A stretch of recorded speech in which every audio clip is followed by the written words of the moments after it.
Inquirer.net report that on March the 18th, veteran actor Al Pacino sat down for an interview to discuss two upcoming projects. Netflix's The Irishman, HBO's Paterno. The 77-year-old didn't have anything revolutionary to say about the mob movie, but it's always nice to hear the cast and crew of The Irishman talk about the film, given the only news we as the movie-going audience had for around a decade came from Robert De Niro mentioning the film offhandedly in interviews every 6 months or so. On the long-awaited picture, he said, "Netflix produced The Irishman, a movie I just made with Martin Scorsese, Bob De Niro, Joe Pesci and Bobby Cannavale.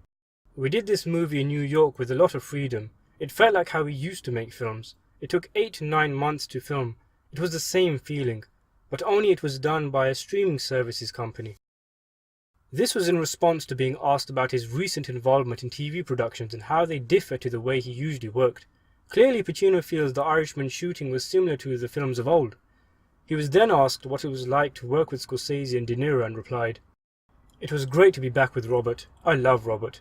I have known him for so long. It's always fun to work with people you trust and know. And of course Martin Scorsese is a maestro, and he was just a pleasure to be with." And that was pretty much all that was covered on The Irishman in the interview. In short, Pacino echoes what he has said in the past in the build-up to the filming of The Irishman, where he praised De Niro and talked about how he looked forward to working with him again, with this new film being only the second time the two will have shared screen time after the films Heat and Righteous Kill. Of course, it will also very famously be the first time Pacino has worked with legendary filmmaker Martin Scorsese.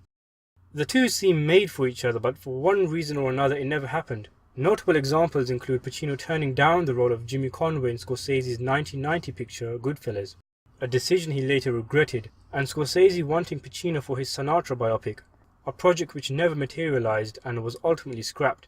Still, it's better late than never, and Pacino will play the role of union leader Jimmy Hoffa, who famously disappeared in 1975, in Scorsese's The Irishman, which will be set for release on Netflix's streaming service in 2019. Thanks for watching.